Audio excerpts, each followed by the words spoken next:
My dear friends and professionalist ಆಗಿ Uday Singh advocate speaking. ನೀವೆಲ್ಲರೂ ಸಹ ನನ್ನ ಚಾನಲ್ ಅನ್ನು ನೋಡ್ತಾ ಇದ್ದೀರಿ ಅಂತ ನಾನು ಅಂದ್ಕೊಂಡಿದ್ದೀನಿ. ಶೇರ್ ಮಾಡಿ, ಲೈಕ್ ಮಾಡಿ, ಕಮೆಂಟ್ ಮಾಡಿ ಮತ್ತು ನನ್ನ ಚಾನಲ್ಗೆ ಸಬ್ಸ್ಕ್ರೈಬ್ ಆಗೋದನ್ನ ಮರಿಬೇಡಿ ಅಂತ ಹೇಳ್ತಾ, ಸೊ ಇವತ್ತು ನಾನು ಇನ್ನೊಂದು ವಿಷಯವಂತ ಇಟ್ಕೊಂಡು ನಿಮ್ಮ ಮುಂದೆ ಬಂದಿದ್ದೀನಿ. ನಾನು ಇವತ್ತು ಆಯ್ಕೆ ಮಾಡ್ಕೊಂಡಿರ್ತಕ್ಕಂಥ ವಿಷಯ ಜುಡಿಷಿಯಲ್ ಆಫೀಸರ್ಸ್ ಆರ್ಡರ್ ಶೀಟ್ ನಲ್ಲಿ ಬರೆಯುವಂತ PF. ಸೊ ಈ ವಿಷಯದ ಬಗ್ಗೆ ಈ ವಿಡಿಯೋದಲ್ಲಿ ಒಂದಿಷ್ಟು ಸ್ವಲ್ಪ ಹೇಳಲಿಕ್ಕೆ ನಾನು ಇಷ್ಟಪಡ್ತಾ ಇದ್ದೇನೆ.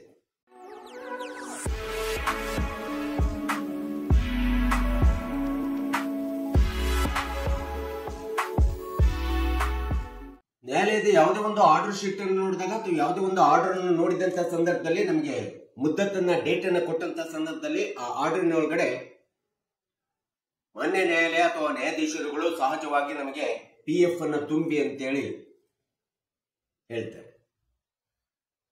If plaintiff PF paid, the issue the notice, reissue the notice, reissue the summons ಅಂತೇಳಿ ಹೇಳಿರ್ತಕ್ಕಂಥದ್ದು ನಾವು ನೋಡ್ತಾ ಇದ್ದೀವಿ. ಹಾಗಾದ್ರೆ ಈ ಒಂದು PF ಎಂಬತಕ್ಕಂಥ ಪದ ಏನಿದು ಅಂತೇಳಿ ಬಂದಂತ ಸಂದರ್ಭದೊಳಗಡೆ ಇದು ಕೋರ್ಟ್ ಒಂದು ಉಪಯೋಗಿಸುವಂತ ಒಂದು ಪದ ಆಗಿದೆ. ಕೋರ್ಟಿನ ವಕೀಲರು ಮತ್ತು ನ್ಯಾಯಾಲಯದಲ್ಲಿ ಸಹಜವಾಗಿ ಉಪಯೋಗಿಸುವಂತ ಪದ. ಈ PF ಎಂಬತಕ್ಕಂಥ ಒಂದು ಕೊಲೋಕಿಯಲ್ ಟರ್ಮಿನಾಲಜಿ ಅಂತ ಹೇಳ್ತೀವಿ ಅಥವಾ ಕೊಲೋಕಿಯಲ್ ಟರ್ಮ್ ಅಂತೇಳಿ ನಾವು ಹೇಳ್ತೀವಿ. ಕೊಲೋಕಿಯಲ್ ಟರ್ಮ್ ಅಂತಂದ್ರೆ ಸಹಜವಾಗಿ ಆರ್ಡರ್ ಶೀಟ್ ಒಳಗಡೆ ಜುಡಿಷಿಯಲ್ ಆಫೀಸರ್ಸ್ಗಳು ಉಪಯೋಗಿಸುವಂತ ಒಂದು ಪದವನ್ನ ನಾವು PF ಕೊಲೋಕಿಯಲ್ ಟರ್ಮ್ ಅಂತೇಳಿ ನಾವು ಕರಿತೇವೆ. ನಾವು ವಕೀಲರುಗಳು ಸಹಜವಾಗಿ ಇದನ್ನು ಪ್ರೊಸೆಸ್ ಫೀ ಅಂತೇಳಿ ನಾವು ತೆಗೆದುಕೊಳ್ತೀವಿ. ಸೊ ಇಂಥ ಒಂದು PF ಎಂಬತಕ್ಕಂಥ ಪದಕ್ಕೆ ಕಾನೂನುಬದ್ಧವಾಗಿ ನಾವು ನೋಡ್ತಾ ಹೋದಾಗ ಬಹಳಷ್ಟು ಅರ್ಥ ವಿವರಣೆಯನ್ನ ಲೀಗಲ್ ಟರ್ಮಿನಾಲಜಿ ಒಳಗಡೆ PF ಬಗ್ಗೆ ನಮಗೆ ಸಿಗ್ತಾ ಇದೆ. PF ಅಂದ್ರೆ ಫುಟ್ ಆಫ್ ಫೈಲ್ ಅಂತ ಹೇಳಿ ಹೇಳ್ಬೋದು ಅಥವಾ ಕ್ಲೋಸ್ಡ್ ಫೈಲ್ ಅಂತ ಹೇಳಿ ಸಹ ನಾವು ಹೇಳ್ಬೋದು. Closed the file further day ಅಂತ ಹೇಳಿ ಸಹ ನಾವು ಹೇಳ್ಬೋದು. Particular file is not listed for the hearing ಅಂತ ಹೇಳಿ ಸಹ ನಾವು ಹೇಳ್ತೀವಿ ಅಥವಾ ನ್ಯಾಯಾಲಯ ಹೇಳ್ತದೆ. ಸೊ PF ಅಂದ್ರೆ ಫುಟ್ ಆಫ್ ಫರ್ದರ್ ರೆಫರೆನ್ಸ್ ಅಂತ ಹೇಳಿ ಸಹ ನ್ಯಾಯಾಧೀಶಗಳು ಉಪಯೋಗಿಸತಕ್ಕಂಥದ್ದನ್ನ ನಾವು ನೋಡ್ತಾ ಇದ್ದೀವಿ. ಇನ್ನೊಂದು ಅರ್ಥದಲ್ಲಿ ಹೇಳ್ಬೇಕಂದ್ರೆ ಪೆಂಡಿಂಗ್ ಫರ್ದರ್ ಅಂತ ಹೇಳಿ ಸಹ ಹೇಳ್ತಿದೆ. ಈ ಇಷ್ಟೆಲ್ಲ ಅರ್ಥಗಳನ್ನ ನಾವು PF ಎಂಬತಕ್ಕಂಥ ಪದಕ್ಕೆ ಕೋರ್ಟ್ ನ್ಯಾಯಾಲಯದಲ್ಲಿ ಉಪಯೋಗಿಸತಕ್ಕಂಥದ್ದು ನಾವು ಸಹಜವಾಗಿ ತಿಳ್ಕೊಬೇಕಾಗಿದೆ.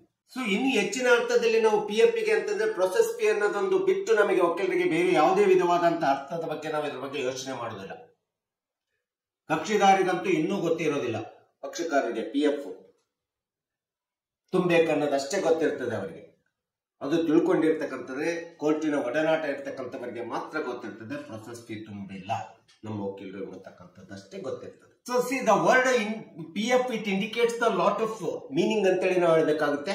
PF means case is A required for the additional information ಸಹ ಅಂತೇಳಿ ನಾವು ಪರಿಗಣಿಸಬೇಕಾಗುತ್ತೆ. ಇನ್ನು case is A required for the further investigation ಅಥವಾ ಫರ್ದರ್ ಎನ್ಕ್ವೈರಿ ಅಂತೇಳಿ ಸಹ ನಾವು PF ಗೆ ಕೋಟ್ ಮಾಡಬೇಕಾಗುತ್ತೆ. ಸೊ ಇನ್ನ PF ಅಂತಂದ್ರೆ next date of fixing the date of R hearing ಅಂತ ಹೇಳಿ ನಾವು ಹೇಳಬೇಕಾಗುತ್ತೆ. ಕೋರ್ಟಿನಲ್ಲಿ ಈ ಒಂದು PF ಎಂಬತಕ್ಕಂಥ ಪದ it's A formal and informal ಎರಡೂ ಅರ್ಥವನ್ನು ಕೊಡುವಂತ ಒಂದು ಪದ ಆಗಿರ್ತಕ್ಕಂಥದ್ದು ನಾವು ನೋಡ್ಬೇಕಾಗುತ್ತೆ. ಬರೀ ಪ್ರೊಸೆಸ್ ಫೀ ಅಷ್ಟೇ ಅಲ್ಲ PF ಅಂದ್ರೆ. ಸೊ ಯಾವುದೇ ಒಂದು ಮೊಕದ್ದಮೆ ನ್ಯಾಯಾಲಯದ ಸಂಬಂಧಪಟ್ಟಂತ ನ್ಯಾಯಾಧೀಶರದ ಅಥವಾ ನ್ಯಾಯಾಲಯದ ಕಾರ್ಯವ್ಯಾಪ್ತಿಗೆ ಒಳಪಟ್ಟಿಲ್ಲ ಎಂಬತಕ್ಕಂಥ ಸಂದರ್ಭದಲ್ಲಿ ಆವಂತ ಒಂದು ಮೊಕದ್ದಮೆಯನ್ನ ಪೆಂಡಿಂಗ್ ಫರ್ದರ್ ಅಂತೇಳಿ ಮುಂದೂಡುವಂತದ್ದು ಸಹ ಒಂದು PF ಎಂಬತಕ್ಕಂಥ ಅರ್ಥವನ್ನು ಕೊಡ್ತಾ ಇದೆ.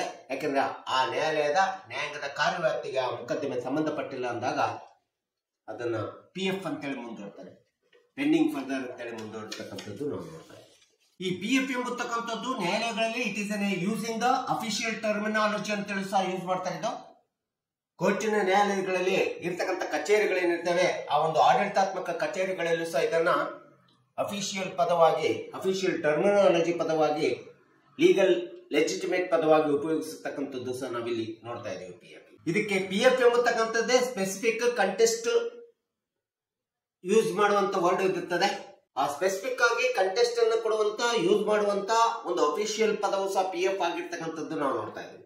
ಈ PF ಎಂಬತಕ್ಕಂಥದ್ದು ಕನ್ಸಲ್ಟ್ ದ ಆಫೀಸ್ ಸ್ಟಾಫ್ ಅಂತ ಹೇಳ್ತದೆ. Check the case in the office file ಎಂಬತಕ್ಕಂಥದ್ದು PF ಪೆಂಡಿಂಗ್ ಫರ್ದರ್ ಎಂಬತಕ್ಕಂಥ ಅರ್ಥಕ್ಕೆ ನಾವು ಕೊಡಬೇಕಾಗುತ್ತೆ. Verify the case by the judicial officer ಅಂತ ನಾವು ಹೇಳ್ಬೇಕಾಗುತ್ತೆ. ನ್ಯಾಯಾಂಗದ ಅಧಿಕಾರಿಗಳು ಈ ಒಂದು ಮೊಕದ್ದಮೆಯನ್ನು ವೆರಿಫೈ ಮಾಡಬೇಕೆಂಬತಕ್ಕಂಥ ಅರ್ಥವನ್ನು ಸಹ ನಮಗೆ ಪಿ ಎಫ್ ಕೊಡ್ತಕ್ಕಂಥದ್ದು ನಾವು ನೋಡ್ತಾ ಇದ್ದೀವಿ. ಸೊ ಈ ರೀತಿಯಾದಂತಹ ಪಿ ಎಫ್ ಗೆ ಬಹಳಷ್ಟು ಅರ್ಥ ಇರ್ತಕ್ಕಂಥದ್ದು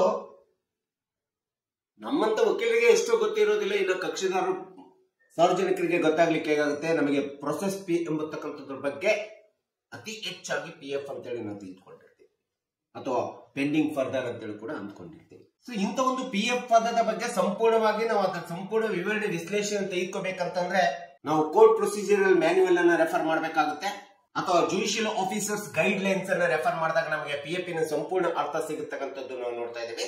ಇನ್ನು ಲಾಸ್ಟ್ ರಿಸಾರ್ಟ್ ಅಂದ್ರೆ ಲೀಗಲ್ ಅಥವಾ ಲೆಜಿಟಿಮೇಟ್ ಡಿಕ್ಷನರಿಯನ್ನ ನಾವು ರೆಫರ್ ಮಾಡಿದಂತ ಸಂದರ್ಭದಲ್ಲಿ ನಮಗೆ ಪಿ ಎಫ್ ಎಂಬತಕ್ಕಂಥದ್ರ ಬಗ್ಗೆ ಸಂಪೂರ್ಣವಾದಂತಹ ಸವಿಸ್ತಾರವಾದಂತಹ ವಿವರಣೆ ವಿಶ್ಲೇಷಣೆಯನ್ನ ಕೊಡ್ತಕ್ಕಂಥದ್ದು ನಾವು ಕಂಡ್ಕೋಬೇಕಾಗುತ್ತೆ. ಸಿಗೆ ಪ್ರೊಸೆಸ್ ಫೀ ಎಂಬತಕ್ಕಂಥ ಏನಿದೆಯಲ್ಲ, ಆ ಪ್ರೊಸೆಸ್ ಫೀ ಎಂಬತಕ್ಕಂಥ ಒಂದೇ ಅರ್ಥ ಪಿ ಎಫ್ ಗೆ ಇಲ್ಲ. ಕೋರ್ಟಿನ ನ್ಯಾಯಾಲಯದ ನ್ಯಾಯಾಧೀಶರುಗಳು ಇರ್ಬೋದು, ಅಥವಾ ನ್ಯಾಯಾಲಯ ಉಪಯೋಗಿಸತಕ್ಕಂಥ ಪದ ಇರ್ಬೋದು, ಅಥವಾ ಕೋರ್ಟಿನಲ್ಲಿ ಬರ್ತಕ್ಕಂಥ ಆಡಳಿತಾತ್ಮಕ ಕಚೇರಿ ಅಧಿಕಾರಿಗಳು ಉಪಯೋಗಿಸತಕ್ಕಂಥ ಪದ ಇರ್ಬೋದು. ಕೆಲವೊಂದು ಸಂದರ್ಭದಲ್ಲಿ ಶಾರ್ಟ್ ಪದವಾಗಿ ಉಪಯೋಗಿಸ್ತಾರೆ. Presiding officer is on emergency leave, POISONEL. So presiding officer is on emergency leave. ಈ ರೀತಿ ಆಡಳಿತಾತ್ಮಕ ಕಚೇರಿ ಒಳಗಡೆ ಜುಡಿಷಿಯಲ್ ಅಧಿಕಾರಿಗಳು ಅಥವಾ ನ್ಯಾಯಾಂಗದ ಅಧಿಕಾರಿಗಳು ಈ ಒಂದು ಶಾರ್ಟ್ ಕಟ್ ಪದವನ್ನು ಉಪಯೋಗಿಸತಕ್ಕಂಥ ನಾವು ನೋಡ್ತೀವಿ. ಇದೆಲ್ಲದನ್ನು ಕೂಡ ಆರ್ಡರ್ ಶೀಟ್ ನಲ್ಲಿ ನಮಗೆ ಕಂಡು ಬರ್ತದೆ. ಅದರೊಳಗೆ ಆರ್ಡರ್ ಶೀಟ್ ನಲ್ಲಿ ಕಂಡು ಬರ್ತಕ್ಕಂಥ ಅತಿ ಪ್ರಮುಖವಾದಂತಹ ಪದ ಅಂತಂದ್ರೆ ಪಿ ಎಫ್ ಎಂಬತಕ್ಕಂಥ ಪದ. ಈ ಒಂದು ಪದವನ್ನು ನಾವು ಕಕ್ಷಿದಾರರಿಗಾಗ್ಲಿ ಅಥವಾ ಸಾರ್ವಜನಿಕರಿಗಾಗ್ಲಿ ಮತ್ತು ನಮ್ಮಂತ ಒಂದು ಲೀಗಲ್ ಪ್ರಾಕ್ಟೀಸ್ ಅನ್ನು ಮಾಡುವಂತ ವಕೀಲರಿಗೆ ನಾವು ಸಂಪೂರ್ಣವಾದಂತಹ ಅರ್ಥವನ್ನು ತಿಳ್ಕೋಬೇಕಾಗುತ್ತೆ. ಕೆಲವೊಂದು ಸಂದರ್ಭದಲ್ಲಿ ಕಚೇರಿಗಳಲ್ಲಿ ಶಾರ್ಟ್ ಕಟ್ ಆಗಿ ಇದನ್ನು ಬಂದ್ಬಿಟ್ಟಿರ್ತದೆ, ಅದನ್ನು ಕರೆಕ್ಟ್ ಆಗಿ ನಾವು ಡಿಫೈನ್ ಮಾಡ್ಕೋಬೇಕಾಗುತ್ತೆ. ಈ ರೀತಿ ಡಿಫೈನ್ ಮಾಡಿಕೊಂಡು ನಾವು ಮೊಕದ್ದಮೆಯಲ್ಲಿ ಈ ಒಂದು ಪ್ರೊಸೆಸ್ ಫೀ ಎಂಬತಕ್ಕಂಥ ಒಂದು ಹಂತ ಏನಿದೆ, ಸ್ಟೆಪ್ ಏನಿದೆಯಲ್ಲ, ಇದು ಬಹಳ ಪ್ರಮುಖವಾದಂತ. ಈ ಸ್ಟೆಪ್ಸ್ ಅನ್ನು ನಾವು ತೆಗೆದುಕೊಳ್ಳಿಲ್ಲ ಅಂದ್ರೆ ಕೇಸು ಹಾಗೆ ಉಳಿತದೆ ಎಂಬತಕ್ಕಂಥದ್ದನ್ನ ಪಕ್ಷಕಾರರಿಗೆ, ಕಕ್ಷಿದಾರರಿಗೆ ಮತ್ತು ಸಾರ್ವಜನಿಕರಿಗೆ ಗೊತ್ತಾಗಲಿ ಎಂಬತಕ್ಕಂಥ ಹಿನ್ನೆಲೆಯಲ್ಲಿ ನಿಂತ್ಕೊಂಡು ಈ ವಿಡಿಯೋನ ಮಾಡಿದ್ದೀನಿ. ದಯವಿಟ್ಟು ಈ ವಿಡಿಯೋ ಇಷ್ಟ ಆಗಿದ್ರೆ ಶೇರ್ ಮಾಡಿ, ಲೈಕ್ ಮಾಡಿ, ಕಮೆಂಟ್ ಮಾಡಿ ಮತ್ತು ನನ್ನ ಚಾನಲ್ಗೆ ಸಬ್ಸ್ಕ್ರೈಬ್ ಆಗೋದನ್ನ ಮರಿಬೇಡಿ ಅಂತ ಹೇಳ್ತಾ ಇವತ್ತಿನ ವಿಷಯಕ್ಕೆ ವಿರಾಮವನ್ನು ಹೇಳ್ತೀನಿ. ನಾನು ಇನ್ನೊಂದು ವಿಷಯವನ್ನು ತೆಗೆದುಕೊಂಡು ನಿಮ್ಮ ಮುಂದೆ ಬರ್ತೀನಿ. ಜೈ ಕರ್ನಾಟಕ.